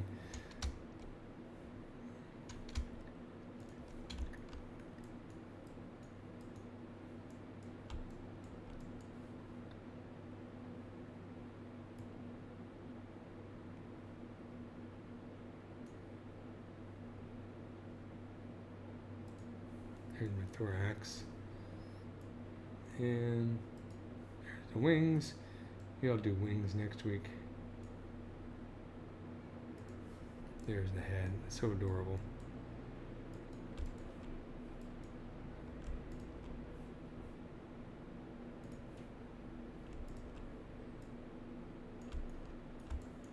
Yeah, a little bee. It's coming along. I would also switch up the insects. I was doing a longhorn beetle for a while, so I took a break from that to work on the bee. So maybe next week I'll get back to the longhorn beetle and see if we're in a mood for bees or beetles, or maybe I'll just do a little bit of both and switch between the two, whatever seems to work the best. Yeah, I think at some point I need to start to take these legs and sort of unfold them, because right now it's kind of hard to sculpt when they're in this pose. So I might unfold them a bit so I can work on the other parts.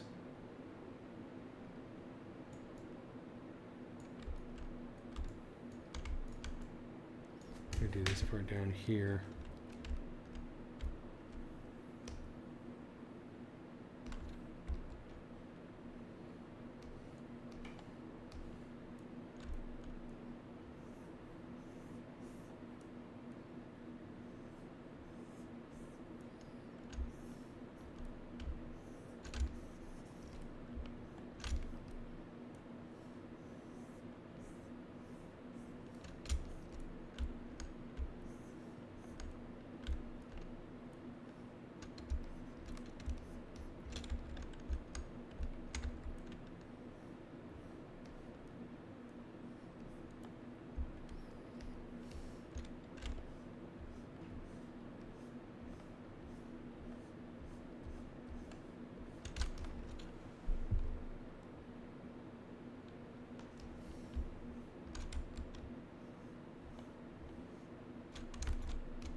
Yeah, it's good. I mean, it's such a cool shape, you know. Look at that. It's really neat. Straighten this out a little bit.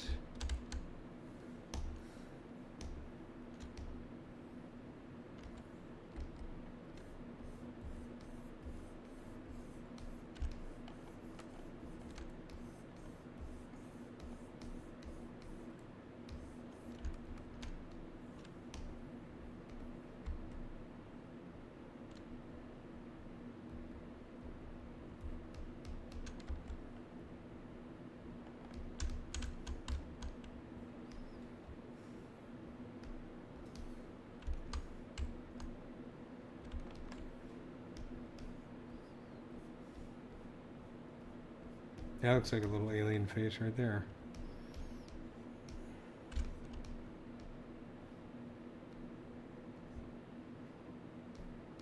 Cool.